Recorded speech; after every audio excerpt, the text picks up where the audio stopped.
Hello, it's Elizabeth. Welcome to Xanadu, and welcome to another of one of my movie reviews. I am going to be reviewing another Poison Ivy movie that I got from Netflix. Poison Ivy 2, Lily, starring Alyssa Milano. I know, like I said before, that I didn't really care for the other Poison Ivy movies. By the way, I have my Poison Ivy soundtrack playing right now. I just want to get into the Ivy mood, you know. I know I said that I didn't really want to get to know the others, you know, or that I've seen a third one that had something to do with the original Ivy, but it was crap and really just unnecessarily graphic, you know. One thing that I can say after watching the second one and getting to know the others and looking at the first one, my view of them all is there shouldn't have even been a sequel or anything, because the sequels really, I think, ruined what the first one was about. I think it took away Poison Ivy's true meaning of the story, and that it is a seductive, tragic, and a little emotionally dark, beautiful, haunting story that is unlike any other that the real Poison Ivy is. So the people that did the sequels, I think when they saw the first one, they only really liked the sort of steamy part of it or whatever. That totally is just one part of it. You know, it's not just about the seduction, and it's like they took that and just put it into these others, you know, just making them just sort of sex films, you know, like, which is really sad, you know. So let's get to what this movie is about. Alyssa Milano plays Lily, and, you know, they wanted to really kind of show off that she's this shy, sweet, sort of virgin girl, you know. She has lived in one place all her life, and she's moving to college just to try to become an artist. And so while trying to become an artist, you know, she sees a lot of interesting sort of people. She comes from, you know, her sort of small town where she never really fit in and was different, and then she goes to Los Angeles to try to work on her art to where she's not different enough. You know, everyone's sort of odd and really comfortable with themselves to her, and it kind of scares her, and so she just tries to focus on her art, and she meets this one guy, Lily. I know. And she sort of likes him, you know, one of her roommates. And there's the professor, the art teacher, who immediately catches an eye for her. But he's a psycho. This is gonna be a spoiler. Okay, I can't help but say spoilers.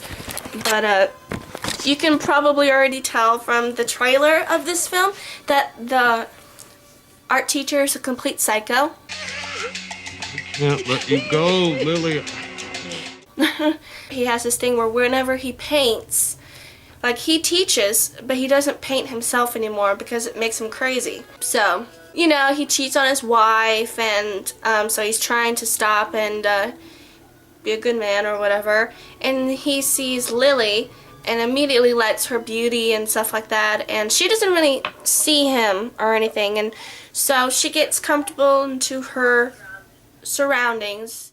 You know, I don't know why you have to go all the way to LA to be an artist. We could have bought you a car if you went to state. Mom, do we have to have this conversation again? Until she looks into her closet and sees a box, and it's full of Ivy's stuff. And she sees Ivy's, like, portraits, pictures of herself that I guess she sent maybe to the professor. You never know. you know, she did modeling or whatever, and she has a diary from 1992, same year, all about her philosophy, you know, ways of life, her philosophy, and Lily she becomes obsessed with Ivy, puts her pictures everywhere and wants to be just like her. She finds these old clothes that she ends up wearing, and she lets her own sort of demons out. First you cut off all your hair, then you pierce your belly button, now you're smoking? What the hell is going on with you? And ends up sort of kind of seducing everyone around her, especially she toys with this one boy who likes her, and everyone sort of likes her. I mean, there's this other boy who doesn't talk to her, but he has a huge crush on her, and he doesn't really have that much of a storyline in it, just that he likes her. He barely even talks in the film. And so the professor becomes obsessed with her, and everything goes to hell, and she ends up regretting everything she has done because it all goes to hell, and she realizes that Ivy is just not who she is, and she should have never tried to be someone else, you know, because she sees Ivy how she talks is this sexy, fearless girl who gets what she wants when she wants and never falls in love. She just teases, and so she cuts her hair off and, you know, puts on this woman's clothes, and, you know, but it's very sort of here and there whether this Ivy that she's obsessed with is actually the same Ivy from the first one. Now, some of you may say, yes, it is, because this woman's from the same year, and she's got blonde hair, and her name's Ivy, but let's just say if it was Ivy, it's really silly that they used Ivy, because Ivy wasn't even her real name, but, you know, that could just be bad ways of doing something. People do that in movies all the time, you know, but they could say, oh, this is Ivy, even though Ivy isn't her real name, and this is before she met Sylvie, so, but we're still using the Ivy name so everyone can know that this is Ivy. But anyway, but it doesn't really make any sense. So I don't think that this woman, this Ivy that Lily gets obsessed with is the actual real Ivy. I think it's just, I think they just use the same name. Because, how the heck did Ivy's stuff get into a college closet? Maybe she could have gotten some classes, you know, you never know how they would have gotten in there. In the way that she talks in the diary, doesn't exactly really sound like Ivy. Some of it does, but not all of it. And the clothes that are in it, she probably wouldn't have even have worn those, maybe, but they were like really glamorous and stuff, and Ivy never wore any beautiful, glamorous, and expensive stuff because she didn't have almost any money, so she couldn't afford those kind of clothes. But they're in there. So there's one, you could say that she stole them from somebody else and just used them and took them as hers. They don't really make it official here and there. It's optional. You can believe whatever you want. You could say, yeah, that was Ivy, or you could say, yeah, I agree with you. That wasn't Ivy. That was just some other woman. And, you know, they even try to show that she had this tattoo, but it wasn't the same tattoo. It's something completely different on her back. I'm just like, okay, whatever. Anyway, the movie, I did not hate it, okay? I'm being pretty critical, but I did not hate this movie. I actually pretty liked it, some ways, you know. I thought the story was a little cheesy, maybe. Some here and there it had some deep moments, some dark moments, but the entire thing is very oversexed. You know, I wouldn't watch this in the living room with my family. I'm just saying, it's not as bad as the third one, definitely, but it definitely overdoes it, and it completely those movies after the first one really just overlook the real story, the real tale in Poison Ivy. So in these ones, they're just taking one element in it and making it the entire franchise, you know, which is sexy, dangerous women doing terrible things, you know, you know what I mean? That's just one tiny element of what the first one was about. So, kind of ticks me off. But anyway, I like Alyssa Milano. I love her and as Phoebe in Charmed. She's a good actress, and I've always liked her. I think over the years now she's become a very awesome person. But I don't know what she was thinking back in the middle 90s, because she did, you know, like a few very sexy movies. And so in this movie, it's all about her sexiness, you know what I mean? And she is very beautiful, but still, she must have had some sort of like a rebellious or whatever, you know, I'm young and beautiful, so I might as well just go for everything sort of stage. But I thought some of it was a little bit cheesy, and I didn't really understand. I was like, okay, so what is the story or the moral or whatever you want to call it in this movie? In the end, she goes back to her normal self, and after the teacher, who's obsessed with her, and she tries to get away from him, and he tries to like kind of kill her, or not kill her, but sort of do like a double murder-suicide thing, she survives because the boy who loves her saves her.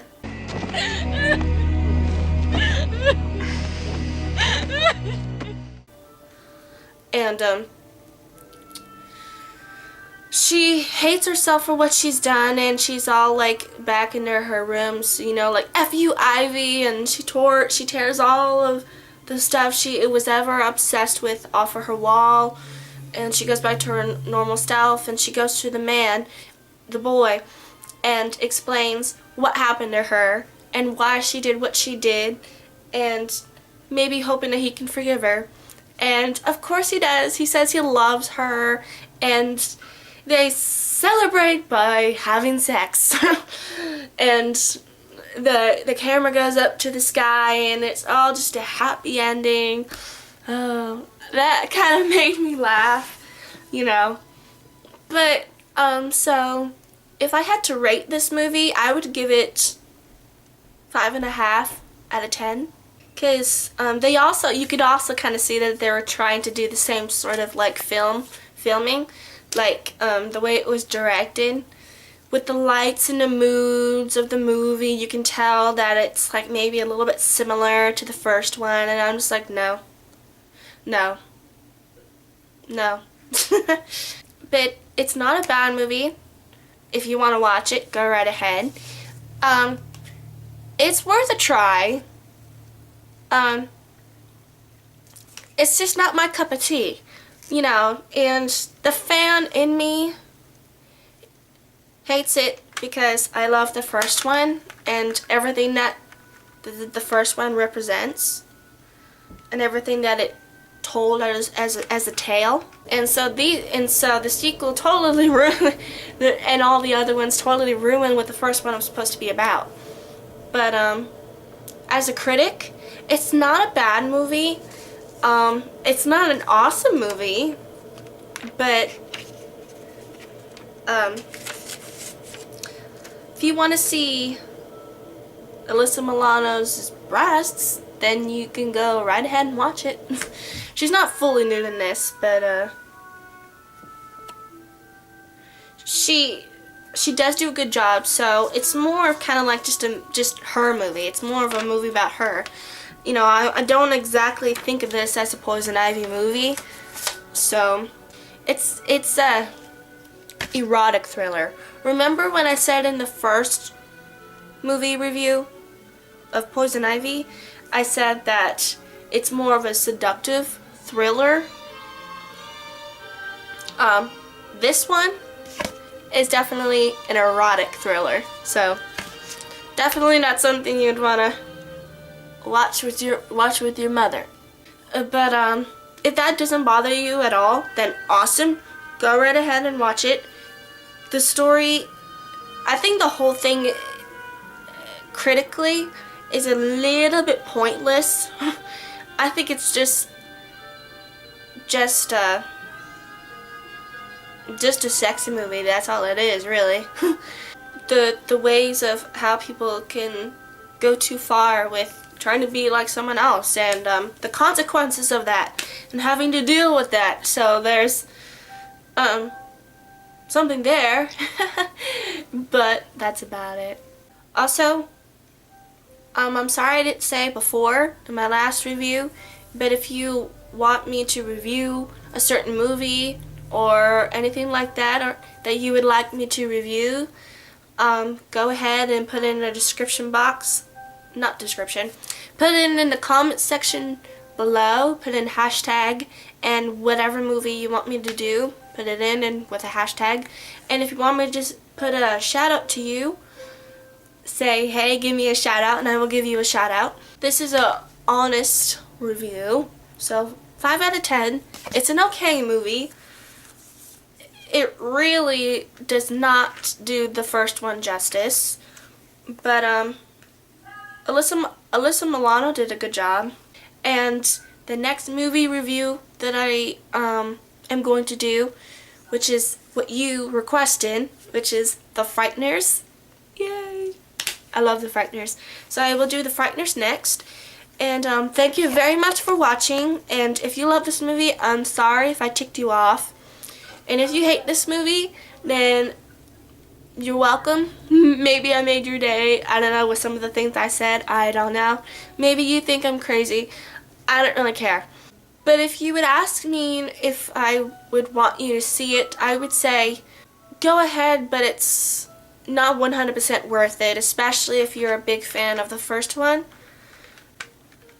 There's no real point in it. Yeah. Also, when Lily is transforming as Ivy, this woman named Ivy anyway, you know, she desperately, you know, this woman is basically saying to be just this erotic woman, teasing and doing whatever you want, and and dressing however you want, and getting, you know, just and mess with men and stuff like that, and to never fall in love. And that's especially when I knew that that wasn't Ivy, because, you know, Ivy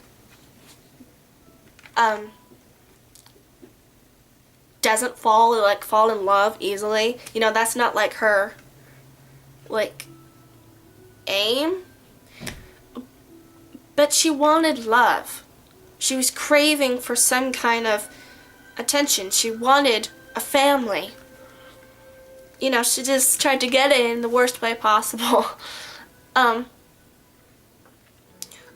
So I would think that she would just, you know, just do whatever would feel right. And if she cared about someone, then of course she would fall in love with them. So that's when I knew that that wasn't Ivy. But anyway, thank you for watching. Namaste, and remember, you are enough. You are so enough. It's unbelievable how enough you are. Bye.